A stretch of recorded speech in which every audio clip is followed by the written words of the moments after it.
అందరికీ నమస్తే అండి. వెల్కమ్ టు ఛానల్ సలాం సైనిక. ఈరోజు ఈ వీడియోలో చూద్దాం. సోల్జర్స్ లేరంటే మనం ఊహించుకోవడం చాలా కష్టంగా ఉంటుంది. మన దేశం పరిస్థితి ఏంటి అనేది. అయితే ఇక్కడ సోల్జర్స్ కూడా తమ ఫ్యామిలీకి ఎంత మాత్రం రక్షణ ఇస్తున్నామన్న విషయాన్ని కూడా తప్పకుండా దృష్టిలో ఉంచుకోవాలి.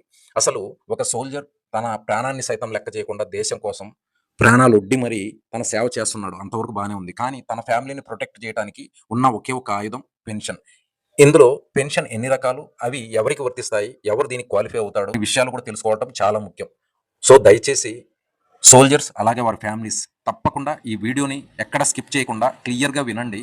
ఎవరెవరికి ఏ పెన్షన్ వర్తిస్తుంది? ఎటువంటి పరిస్థితుల్లో వర్తిస్తుందనే విషయాలు ఈరోజు ఈ వీడియోలో మనం చర్చించుకోబోతున్నాం. ఇక వీడియోలోకెళ్దాం.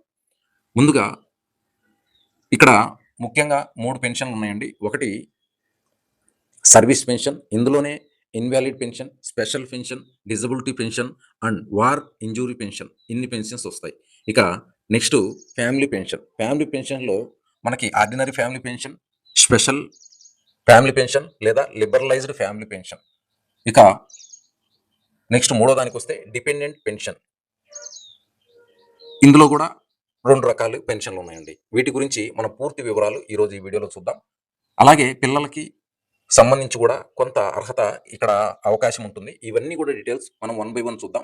ముందుగా సర్వీస్ పెన్షన్ చూద్దాం. సర్వీస్ పెన్షన్ ఆఫీసర్స్‌కి వచ్చేసరికి మినిమమ్ 20 ఇయర్స్ సర్వీస్ చేసి ఉండాలి. అలాగే జేసీఓస్, అదర్ ర్యాంక్స్ వారికి మినిమమ్ 50 ఇయర్స్ సర్వీస్ చేసి ఉంటే వారికి ఈ పెన్షన్ అనేది వర్తిస్తుంది. అయితే వీరికి లాస్ట్ రిటైర్ అయ్యే ముందు వారి జీతం ఏదైతే ఉందో అందులో నుంచి 50% పెన్షన్ అనేది లభిస్తుంది. ఇక ఇన్వాలిడ్ పెన్షన్ మిలిటరీ సర్వీస్ వల్ల కాకుండా ఇతర కారణాల వల్ల అనారోగ్యం పాలైతే సర్వీస్ నుండి వైదొలిగిన వారికి ఇది వర్తిస్తుంది. సాధారణంగా 10 సంవత్సరాల సర్వీస్ ఉండాలి. కానీ జనవరి 4, 2019 నుండి 10 సంవత్సరాల కంటే తక్కువ సర్వీస్ ఉన్న వారికి కూడా ఇది వర్తింపజేస్తుంది అనమాట. ఇక స్పెషల్ డిజబిలిటీ పెన్షన్. ఈ పెన్షన్ ఏంటంటే సైనిక సేవల కారణంగా వైకల్యానికి గురైన వారికి ఇది లభిస్తుంది. కేటగిరీ ఏ నుండి ఈ వరకు కూడా ఇవ్వబడుతుంది.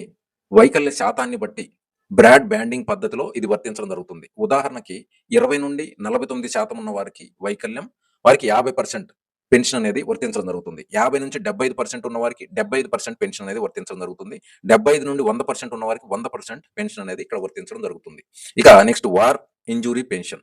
యుద్ధ పరిస్థితుల్లో గాయపడిన వారికి మరియు ఇన్వాలిడ్ అవుట్ అయిన వారికి చివరి జీతంలో 100% పెన్షన్ అనేది ఇవ్వటం జరుగుతుంది. రిజర్విస్ట్ పెన్షన్.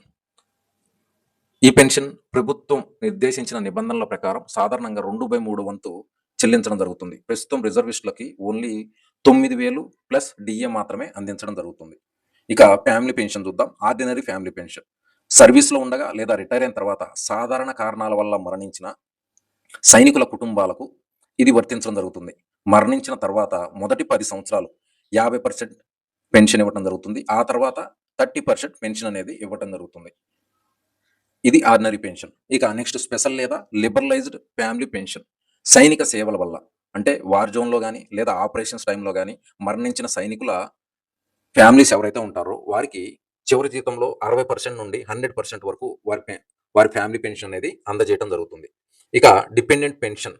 ఆఫీసర్ లేదా జవాన్ పెళ్లి కాకుండా మరణించినప్పుడు లేదా భార్యాభర్త లేనప్పుడు తల్లిదండ్రులకి ఈ పెన్షన్ లభిస్తుంది. లేదా కొడుకు అసలు మ్యారేజే చేసుకునే పరిస్థితుల్లో కూడా ఈ పెన్షన్ అనేది తల్లిదండ్రులకు ఇవ్వడం జరుగుతుంది. తల్లిదండ్రుల్లో ఎవరు లైవ్గా ఉన్నా కూడా వారికి 60% పెన్షన్ అనేది ఇవ్వటం జరుగుతుంది. లేదా ఇద్దరు ఉన్నట్లయితే 100% పెన్షన్ అనేది ఇక్కడ వర్తించడం జరుగుతుంది. ఇక పిల్లల విషయానికి వస్తే పిల్లలు మరియు కుటుంబ సభ్యుల అర్హతలు. పిల్లల విషయానికి వస్తే 25 సంవత్సరాల వయసు వరకు లేదా అవివాహిత మరియు ప్రభుత్వం నిర్ణయించిన కనిష్ట పెన్షన్ కంటే తక్కువ ఆదాయం ఉన్నవారు అర్హులు. అంటే 25 సంవత్సరాల లోపు వారికి కానీ లేదా మ్యారేజ్ కాని వారికి కానీ మ్యారేజ్ కానింత వరకు ఇది వర్తిస్తుంది. అదే ఆడపిల్లలకి 25 సంవత్సరాలు దాటినా కూడా ఇది వర్తించడం జరుగుతుంది. ఇక దివ్యాంగులైన పిల్లలు అంటే డిజబుల్డ్ చిల్డ్రన్ ఎవరైతే ఉంటారో వారికి మినిమం 40% అబవ్ డిజబిలిటీ ఉన్నట్లయితే వారు పెన్షన్కి అర్హులు. వారికి జీవితాంతం పెన్షన్ వచ్చే అవకాశం ఉంటుంది ఇక్కడ.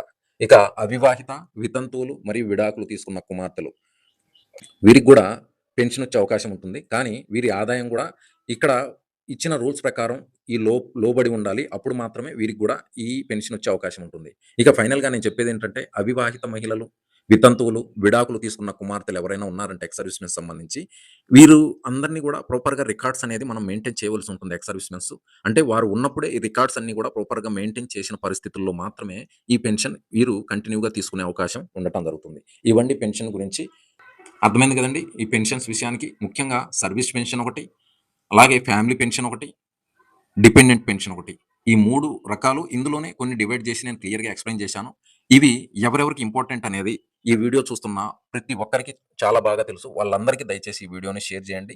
ఇంకా ఈ టాపిక్ మీద ఏవైనా డీటెయిల్స్ తెలుసుకోవాలనుకుంటే తప్పకుండా కామెంట్ బాక్స్‌లో తెలియజేయండి. ఇలాంటి మరెన్నో ఇంపార్టెంట్ వీడియోస్, అద్భుతమైన విషయాల గురించి మన ఛానెల్‌ని సబ్స్క్రైబ్ చేసుకోండి. మరో వీడియోలో మరలా కలుద్దాం. జై హింద్, జై భారత్.